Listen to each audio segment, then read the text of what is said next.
Okay, I wanted to just do a quick example of how to hand in learning. I know a few people are having difficulties with it, and it might be that there's a few things we can try to help avoiding any problems.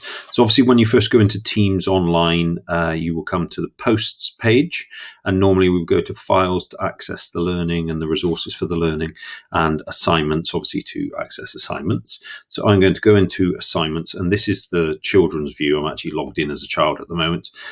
So this is what your child should see as well. So if I click on assignments, then I will be able to see the assignments that are assigned to each child. And I have created an assignment for this test example. And by clicking on that, I'll open the assignment. So I'm going to do that. So I'll click on the assignment. And then within the assignment, there is this file called test. And there might sometimes be some instructions to explain what I'm asking children to do.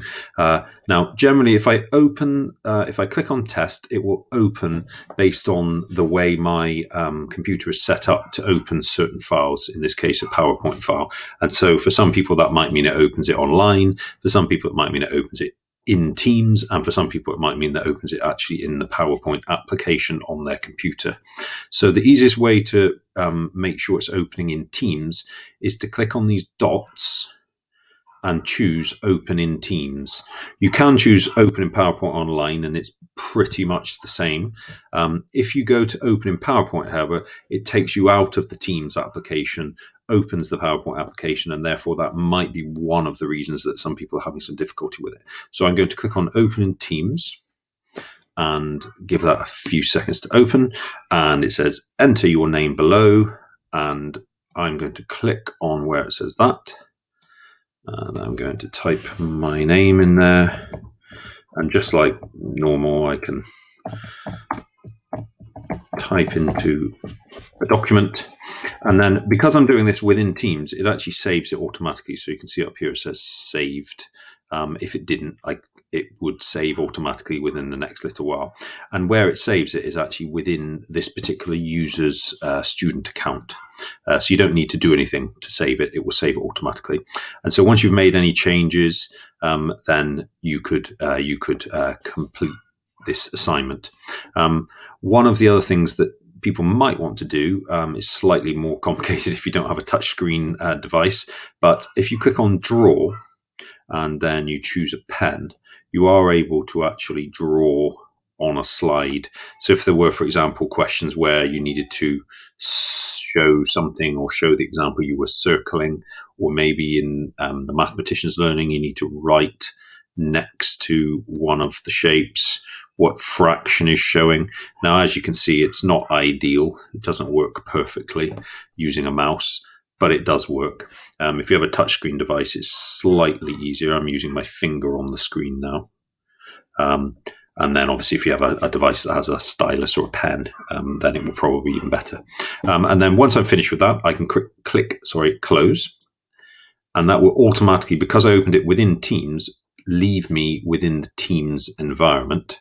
So I'm going to close that assignment.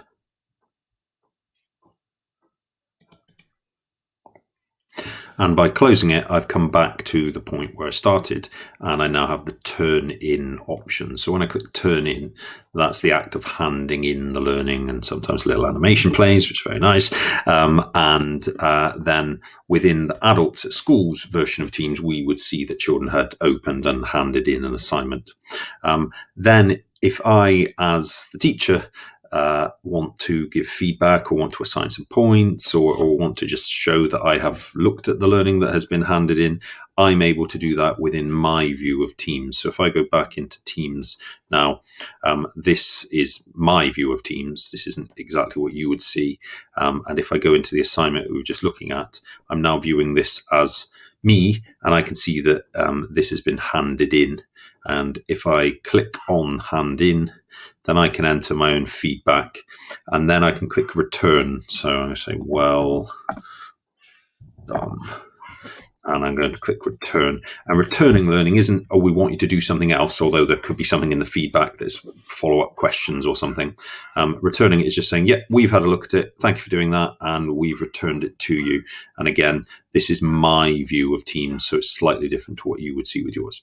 So hopefully that helps to explain how best to hand in learning.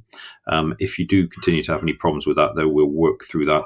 And it might be something that you could do a little bit of research yourselves online as to how you would resolve that, because it might be very specific to your independent device. But generally, I've found the best way to avoid any difficulties with handing in is to open the assignments within Teams or within PowerPoint or Word online. And then that way you stay within the infrastructure where you're going to hand in as well. Okay.